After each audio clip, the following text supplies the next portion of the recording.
Disclaimer: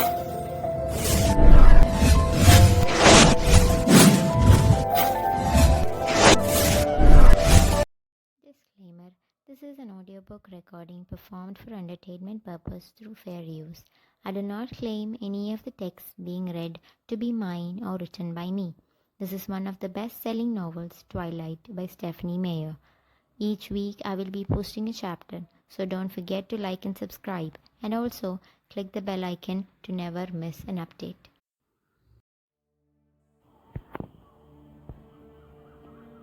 Chapter 5: Blood Type.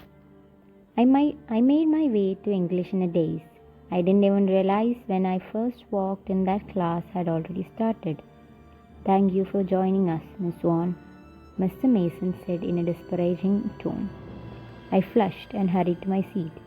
It wasn't till class ended that I realized Mike wasn't sitting in his usual seat next to me. I felt a twinge of guilt, but he and Eric both met me at the door as usual. So I figured I wasn't totally unforgiven. Mike seemed to become more himself as we walked, gaining enthusiasm as he talked about the weather report for this weekend. The rain was supposed to take a minor break, so maybe his beach trip would be possible. I tried to sound eager to make up for disappointing him yesterday. It was hard. The rain or no rain, it would still only be in the high 40s if we were lucky.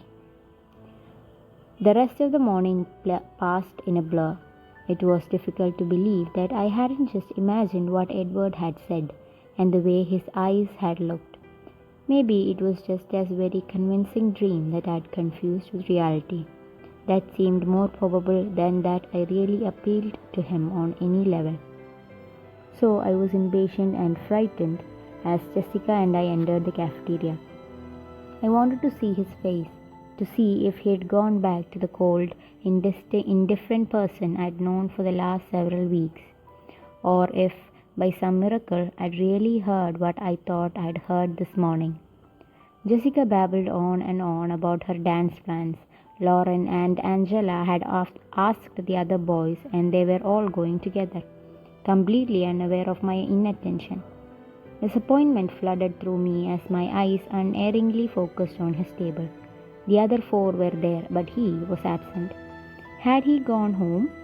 I followed the still babbling Jessica through the line, crushed. I had lost my appetite. I bought nothing but a bottle of lemonade.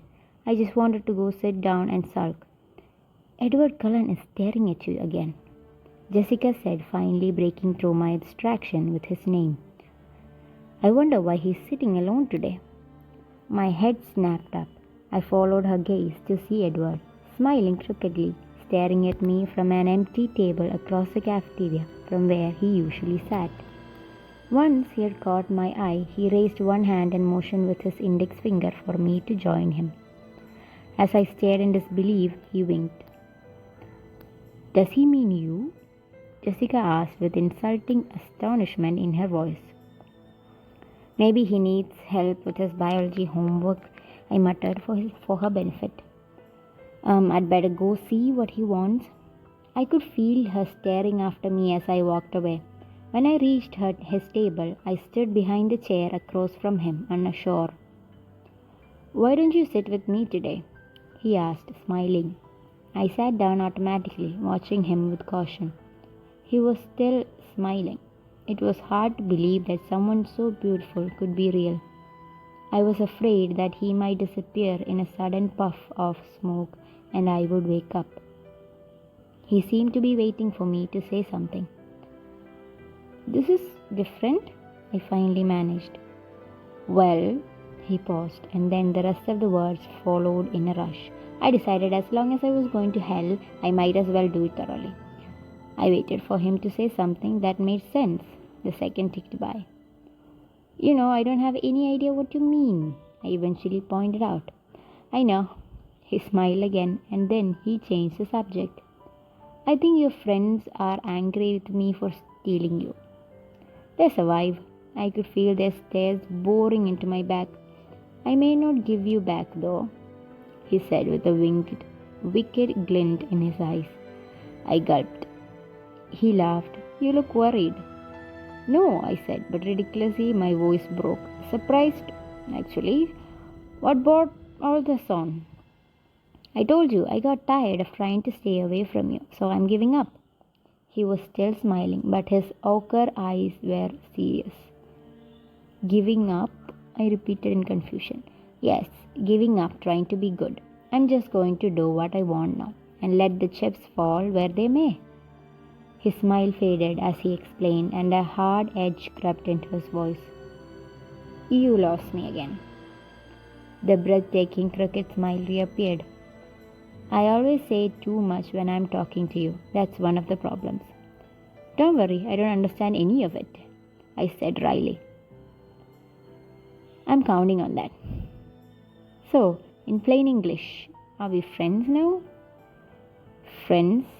He mused dubiously. Or not? I muttered. He grinned. Well, we can try, I suppose. But I'm warning you now that I'm not a good friend for you. Behind his smile, the warning was real. You say that a lot, I noted, trying to ignore the sudden trembling in my stomach and keep my voice even. Yes, because you're not listening to me. I'm still waiting for you to believe it. If you're smart, you'll avoid me. I think you've made your opinion on the subject of my intellect clear, too. My eyes narrowed. He smiled apologetically. So, as long as I'm being not smart, we'll try to be friends.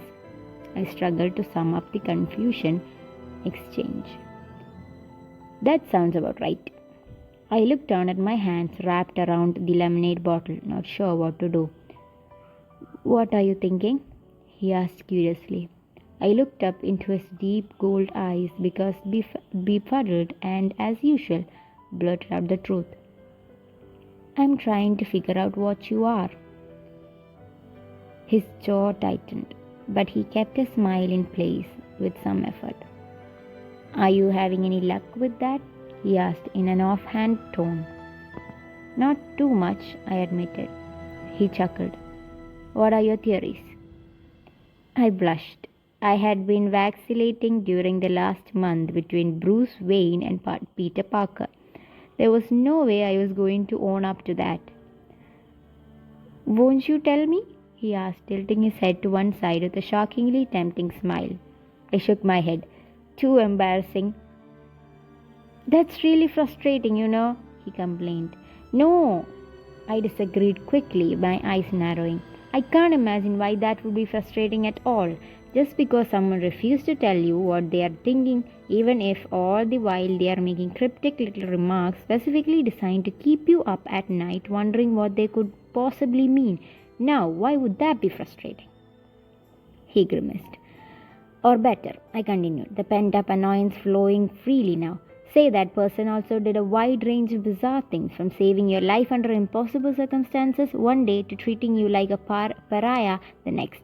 And he never explained any of that either, even after he promised. That also would be very non-frustrating. You've got a temper, don't you? I don't like double standards.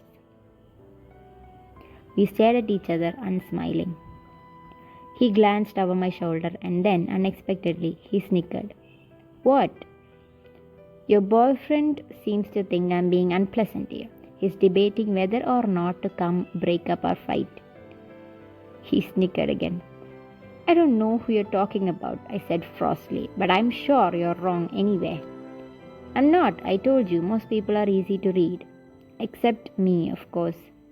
Yes, except for you. His mood shifted suddenly. His eyes turned brooding. I wonder why that is. I had to look away from the intensity of his stare. I concentrated on unscrewing the lid of my lemonade. I took a swig, staring at the table without seeing it. Aren't you hungry? He asked, distracted. No, I didn't feel like mentioning that my stomach was already full of butterflies. You? I looked at the empty table in front of him. No, I'm not hungry. I didn't understand his expression. It looked like he was enjoying some private joke. Can you do me a favor? I asked after a second of hesitation. He was suddenly wary. That depends on what you ask. It's not much, I assured him. He waited, guarded but curious. I just wondered if you could warn me beforehand the next time you decide to ignore me for my own good, just so I'm prepared. I looked at the lemonade bottle as I spoke, tracing the circle of the bottle with my pinky finger. That's unfair. He was pressing his lips together to keep from laughing when I looked up. Thanks. Then can I have one answer in return? He demanded. One. Tell me one theory. Oops, not that one. You didn't qualify. You just promised one answer, he reminded me. And you have broken promises yourself, I reminded him back. Just one theory. I won't laugh. Yes, you will. I was positive about that. He looked down and then glanced up at me through his long black lash, his ochre eyes scorching. Please, he breathed, leaning towards me. I blinked, my mind going blank. Holy crow, how did he do that? What? I asked, dazed. Please tell me just one little theory. His eyes still smoldered at me. Well, bitten by a radioactive spider? Was he a hypnotist too, or was I just a hopeless pushover? That's not very creative, he scoffed. I'm sorry, that's all I've got, I said, miffed. You're not even close, he teased. No spiders? Nope. And no radioactivity? Nope. Dang, I sighed. Kryptonite doesn't bother me either, he chuckled. You're not supposed to laugh, remember? He struggled to compose his face. I'll figure it out eventually, I warned him. I wish you wouldn't try. He was serious again. Because? What if I'm not a superhero? What if I'm the bad guy? He smiled playfully, but his eyes were impenetrable. Oh, I said, as several things he had hinted fell suddenly into place. I see. Do you? His face was abruptly severe, as if he were afraid that he'd accidentally said too much. You're dangerous?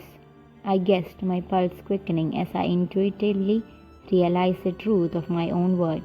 He was dangerous. He'd been trying to tell me that all along.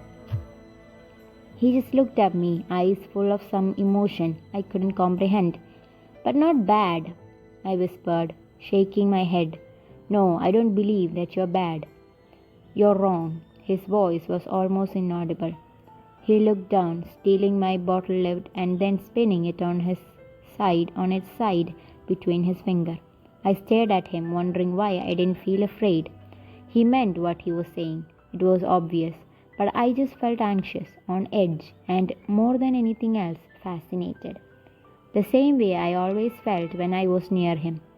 The silence lasted until I noticed that the cafeteria was almost empty. I jumped to my feet. We're going to be late. I'm not going to class today, he said, twirling the lid so fast it was just a blur. Why not? It's healthy to ditch class now and then. He smiled up at me, but his eyes were still troubled. Well, I'm going, I told him. I was far too big a coward to risk getting caught. He turned his attention back to his makeshift top. I'll see you later then. I hesitated, torn, but then the first bell sent me hurrying out the door, with a last glance confirming that he hadn't moved a centimeter. As I half ran to class, my head was spinning faster than the bottle cap. So few questions had been answered in comparison to how many new questions had been raised. At least the rain had stopped. I was lucky. Mr. Banner wasn't in the room yet when I arrived. I settled quickly into my seat, aware that both Mike and Angela were staring at me. Mike looked resentful. Angela looked surprised and slightly awed. Mr. Banner came into the room then, calling the class to order. He was juggling a few small cardboards in his arm. He put them down on Mike's table, telling him to start passing them around the class. Okay guys, I want you all to take one piece from each box, he said as he produced a pair of rubber gloves from a pocket of his lab jacket and pulled them on. The sharp sound as the gloves snapped into place against his wrist seemed ominous to me. The first should be an indicator card, he went on, grabbing a white card with 4 squares marked on it and displaying it. The second is a 4-pronged applicator. He held up something that looked like a nearly toothless hairpick. And the third is a sterile micro-lancet. He held up a small piece of blue plastic and split it open. The barb was invisible from this distance, but my stomach flipped. I'll be coming around with a dropper of water to prepare your cards, so please don't start until I get to you. He began at Mike's table again, carefully putting one drop of water in each of the 4 squares. Then I want you to carefully prick your finger with the lancet. He grabbed Mike's hand and gapped the spike into tip of Mike's middle finger. Oh no, clammy moisture broke out across my forehead. Put a small drop of blood on each of the prongs, he demonstrated, squeezing Mike's finger till the blood flowed. I swallowed convulsively, my stomach heaving, and then apply it to the card. He finished, holding up the dripping red card for us to see. I closed my eyes, trying to hear through the ringing in my ears. The Red Cross is having a blood drive in Port Angeles next week, so I thought you should also know your blood type. He sounded proud of himself. Those of you who aren't 18 yet will need a parent's permission. I have slips at my table. He continued through the room with his water drops. I put my cheek against the cool black tabletop and tried to hold on to my consciousness. All around me I could hear squeals, complaints and giggles as my classmates quivered their finger. I breathed slowly in and out through my mouth. Bella, are you all right? Mr. Banner asked. His voice was close to my head and it sounded alarmed. I already know my blood type, Mr. Banner, I said in a weak voice. I was afraid to raise my head. Are you feeling faint? Yes, sir, I muttered, internally kicking myself for not ditching when I had the chance. Can someone take Bella to the nurse, please? He called. I didn't have to look up to know that it would be Mike who volunteered. Can you walk? Mr. Banner asked. Yes, I whispered. Just let me get out of here. I thought I'll crawl. Mike seemed eager as he put his arm around my waist and pulled my arm over his shoulder. I leaned against him heavily on the way out of the classroom. Mike towed me slowly across campus. When we were around the edge of cafeteria, out of sight, building 4 in case Mr. Banner was watching, I stopped. Just let me sit for a minute, please, I begged. He helped me sit on the edge of the walk. And whatever you do, keep your hand in your pocket. I warned. I was still so dizzy. I slumped over on my side, putting my cheek against the freezing damp cement of the sidewalk, closing my eyes. That seemed to help a little. Wow, you green, Bella, Mike said nervously. Bella? A different voice called from the distance. No, please let me be imagining that horribly familiar voice. What's wrong? Is she hurt? His voice was closer now, and he sounded upset. I wasn't imagining it. I squeezed my eyes shut, hoping to die, or at the very least not to throw up. Mike seemed stressed. I think she's fainted. I don't know what happened. She didn't even stick her finger. Bella? Edward's voice was right beside me. Relieved now. Can you hear me? No, I growled. Go away, he chuckled. I was taking her to the nurse, Mike explained in a defensive tone, but she wouldn't go any further. I'll take her, Edward said. I could hear the smile still in his voice. You can go back to class. No, Mike protested. I'm supposed to do that. Suddenly, the sidewalk disappeared from beneath me. My eyes fell open in shock. Edward had scooped me up in his arms, as easily as if I weighed 10 pounds instead of 110. Put me down! Please, please let me not vomit on him. He was walking before I was finished talking. Hey, Mike called, already 10 paces behind us. Edward ignored him. You look awful, he told me, grinning. Put me back on the sidewalk, I moaned. The rocking movement of his walk was not helping. He held me away from his body, gingerly supporting all my weight with just his arms. It didn't seem to bother him. So you faint at the sight of blood? He asked. This seemed to entertain him. I didn't answer. I closed my eyes again and fought the nausea with all my strength, clamping my lips together. And not even your own blood? He continued, enjoying himself. I don't know how he opened the door while carrying me, but it was suddenly warm, so I knew we were inside. Oh my, I heard a female voice gasp. She fainted in biology. Edward explained. I opened my eyes. I was in the office and Edward was striding past the front counter towards the nurse's door. Miss Coop, the red-headed front office receptionist, ran ahead of him to hold it open.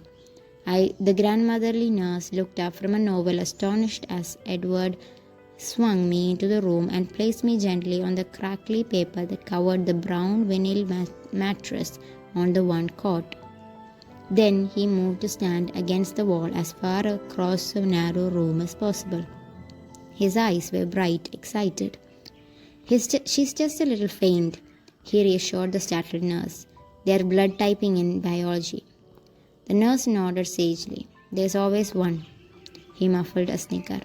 Just lie down for a minute, honey. It'll pass. I know, I sighed. The nausea was already fading. Does this happen a lot? She asked. Sometimes, I admitted. Edward coughed to hide another laugh. You can go back to class now, she told him. I'm supposed to stay with her. He said this with such assured authority that even though she pursed her lips, the nurse didn't argue it further. I'll go get you some ice for your forehead, dear, she said to me, and then bustled out of the room. You were right. I'm only letting my eyes close. I usually am, but about what in particular this time? Teaching is healthy. I practiced breathing evenly. You scared me for a minute there, he admitted after a pause. His tone made it sound like he was confessing a humiliating weakness. I thought Newton was dragging your dead body off to bury it in the woods. Ha ha, I still had my eyes closed, but I was feeling more normal every minute. Honestly, I've seen corpses with better color. I was concerned that I might have to avenge your murder. Poor Mike, I'll bet he's mad. He absolutely loathes me, Edward said cheerfully. You can't know that, I argued, but then I wondered suddenly if he could. I saw his face, I could tell. How did you see me? I thought you were ditching. I was almost fine now, though the queasiness would probably pass faster if I had eaten something for lunch.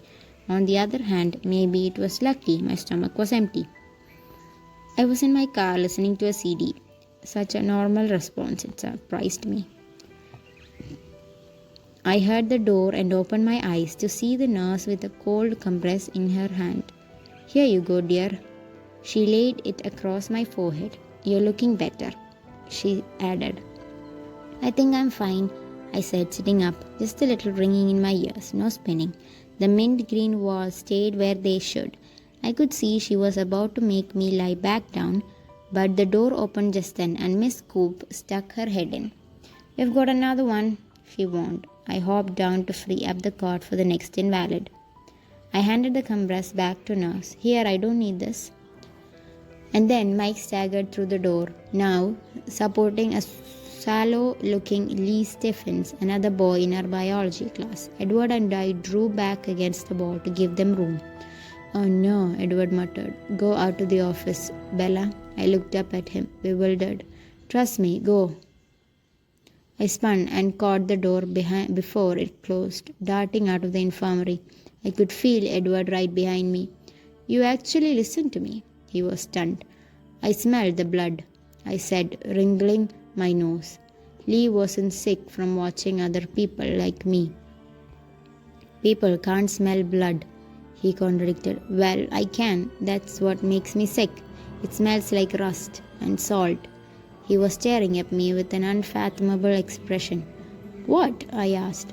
It's nothing. Mike came through the door then, glancing from me to Edward. The look he gave Edward confirmed what Edward had said about loathing. He looked back at me, his eyes glum.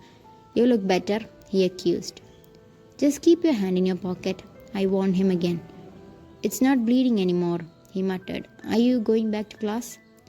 Are you kidding? I just have to turn around and come back? Yeah, I guess. So, are you going this weekend? To the beach? While he spoke, he flashed another glare toward Edward, who was standing against the cluttered counter, motionless as a sculpture, staring off into space. I tried to sound as friendly as possible. Sure, I said I was in. We're meeting at my dad's store at 10.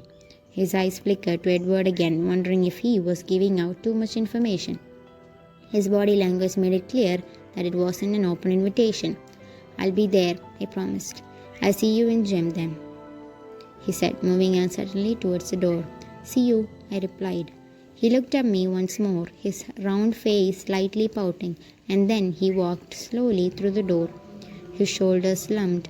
A swell of sympathy washed over me. I pondered seeing his disappointed face again. "In gym." "Gym?" I groaned. "I can take care of that." I hadn't noticed Edward moving to my side, but he spoke now in my ears. "Go sit down and look pale," he muttered. That wasn't a challenge. I was always pale, and my recent swoon had left a little sheen of sweat on my face. I sat in one of the creaky folding chairs and rested my head against the wall with my eyes closed. Fainting spells always exhausted me. I heard Edward speaking softly at the counter. "Miss Coop?" "Yes." I hadn't heard her return to her desk. "Bella has gym next hour. I don't think she feels well enough. Actually, I was thinking I should take her home now. Do you think you could excuse her from class?" His voice was like melting snow. I could imagine how much more overwhelming his eyes would be. "Do you need to be excused too, Edward?" Miss Coop fluttered. "Why couldn't I do that?" "No, I have Mrs. Goff. She wouldn't mind." "Okay, it's all taken care of. You feel better, Bella?" she called to me. I nodded weakly, hamming it up just a bit. "Can you walk, or do you want me to carry you again?" With his back to the receptionist, his expression became sarcastic. "I'll walk." I stood carefully, and I was still fine. He held the door for me, his smile polite, but his eyes mocking. I walked out into the cold, fine mist that had just begun to fall. It felt nice, the first time I'd enjoyed the constant moisture falling out of the sky, as it washed my face clean of the sticky perspiration. "Thanks," I said as he followed me out. "It's almost worth getting sick to miss Jim." "Anytime." He was staring straight forward, squinting into the rain. "So are you going?" "This Saturday, I mean." I was hoping he would, though it seemed unlikely. I couldn't picture him loading up to the carpool with the rest of the kids from school. He didn't belong in the same world. But just hoping that he might give me the first twinge of enthusiasm I had felt for the outing. "Where are you all going exactly?" He was still looking ahead, expressionless. "Down to La Push, the first beach." "To First Beach." I studied his face, tried to read it. His eyes seemed to narrow infinitesimally. He glanced down at me from the corner of his eyes, smiling wryly. "I really don't think I was invited." I sighed. "I just invited you." "Let's you and I not push poor Mike as further this week. We won't want him to snap." His eyes danced. He was enjoying the idea more than he should. Mike, Schmike, I muttered, preoccupied by the way he'd said "you and I." I liked it more than I should. We were near the parking lot now. I veered left towards my truck. Something caught my jacket, yanking me back. "Where do you think you're going?" he asked, outraging. He was gripping a fistful of my jacket in one hand. I was confused. "I'm going home." "Didn't you hear me promise to take you safely home? Do you think I'm going to let you drive in your condition?" His voice was still indignant. "What condition? And what about my truck?" I complained. "I'll have Alice drop it off after school." He was towing me towards his car now, pulling me by my jacket. It was all I could do to keep from falling backwards. He'd probably just drag me along anyway if I did. "Let go," I insisted. He ignored me. I staggered along sideways across the wet sidewalk until we reached the Volvo. Then he finally freed me. I stumbled against the passenger door. "You are so pushy," I grumbled. "It's open," was all he responded. He got on the driver's side. "I am perfectly capable of driving myself home." I stood by the car fuming. It was raining harder now, and I had never put my hood up, so my hair was dripping down my back. He lowered the automatic window and leaned towards me across the seat. Get in, Bella. I didn't answer. I was mentally calculating my chances of reaching the truck before he could catch me. I had to admit, they weren't good. I'll just drag you back, he threatened, guessing my plan. I tried to maintain what dignity I could as I got into his car. I wasn't very successful. I looked like a half-drowned cat and my boots squeaked. This is completely unnecessary, I said stiffly. He didn't answer. He fiddled with the controls, turning the heater up and the music down. As he pulled out of the parking lot, I was preparing to give him the silent treatment. My face is full pout mode. But then I recognized the music playing and my curiosity got the better of my intention. Claire de Lune? I asked, surprised. You know Debussy? He sounded surprised too. Not well, I admitted. My mother plays a lot of the classical music around the house. I only know my favorites. It's one of my favorites too. He stared out through the rain, lost in thoughts. I listened to the music, relaxing against the light grey leather seat. It was impossible not to respond to the familiar soothing melody. The rain blurred everything outside the window into grey and green smudges. I began to realize we were driving very fast. The car moved so steadily, so evenly though I didn't feel the speed. Only the town flashing by gave it away. What is your mother like? He asked me suddenly. I glanced over to see him studying me with curious eyes. She looks a lot like me, but she's prettier, I said. He raised his eyebrow. I have too much Charlie in me. She's more outgoing than I am and braver. She's irresponsible and slightly eccentric. She's a very unpredictable cook. She's my best friend. I stopped. Talking about her was making me depressed. How old are you, Bella? His voice sounded frustrated for some reason I couldn't imagine. He'd stopped the car and I realized we were at Charlie's house already. The rain was so heavy that I could barely see the house at all. It was like the car was submerged under a river. I'm 17, I responded, a little confused. You don't seem 17. His tone was reproachful. It made me laugh. What? He asked, curious again. My mom always says I was born 35 years old and that I get more middle-aged every year. I laughed and then sighed. Well, someone has to be an adult. I paused for a second. You don't seem much like a junior in high school yourself, I noted. He made a face and changed the subject. So why did your mother marry Phil? I was surprised he would remember the name. I had mentioned it just once, almost 2 months ago. It took me a moment to answer. My mother, she's very young for her age. I thought Phil makes her feel even younger. And at any rate, she's crazy about him. I shook my head. The attraction was a mystery to me. Do you approve? He asked. Doesn't matter, I countered. I want her to be happy, and he is who she wants. That's very generous. I wonder. He mused. What? Would she extend the same courtesy to you, do you think? No matter who your choice was? He was suddenly intent, his eyes searching mine. I think so, I stuttered. But she's the parent after all. It's a little bit different. No one too scary then, he teased. I grinned in response. What do you mean by scary? Multiple facial piercing and extensive tattoos? That's one definition, I suppose. What's your definition? But he ignored my question and asked me another. Do you think that I could be scary? He raised one eyebrow and the faint trace of a smile lightened his face. I thought for a moment, wondering whether the truth or a lie would go over better. I decided to go with the truth.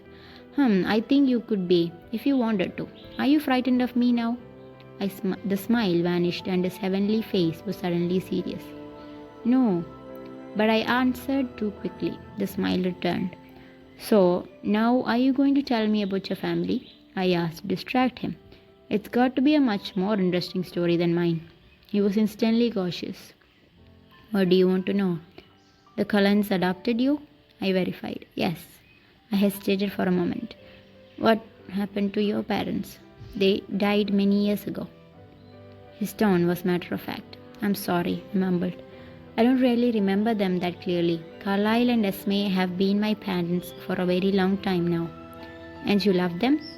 It wasn't a question. It was obvious in the way he spoke of them. Yes, he smiled. I couldn't imagine two better people. You are very lucky. I know I am. And your brother and sister? He glanced at the clock on the dashboard. My brother and sister, and Jasper and Rosalie for that matter, are going to be quite upset if they have to stand in the rain waiting for me. Oh, sorry, I guess you have to go. I didn't want to get out of the car. And you probably want your truck back before Chief Swan gets home, so you don't have to tell him about the biology incident. He grinned at me. I'm sure he's already heard. There are no secrets in folks. I sighed. He laughed, and there was an edge to his laughter. Have fun at the beach. Good weather for sunbathing. I glanced out at the sheeting rain. Won't I see you tomorrow? No, Emmett and I are starting the weekend early. What are you going to do? A friend could ask that, right? I hope the disappointment wasn't too apparent in my voice. We're going to be hiking in the Goat Rocks wilderness just south of Rainier. I remember Charlie had said the Cullens went camping frequently. Oh, well, have fun. I tried to sound enthusiastic. I don't think I fooled him.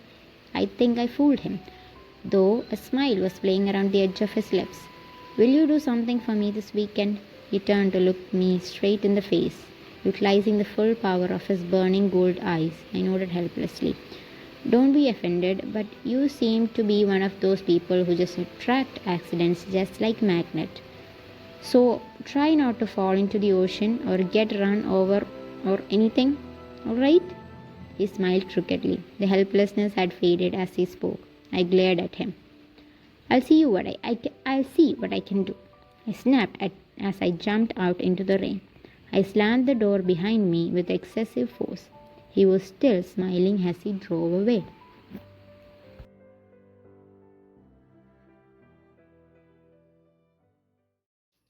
That's it for today's episode. Stay tuned. Thank you.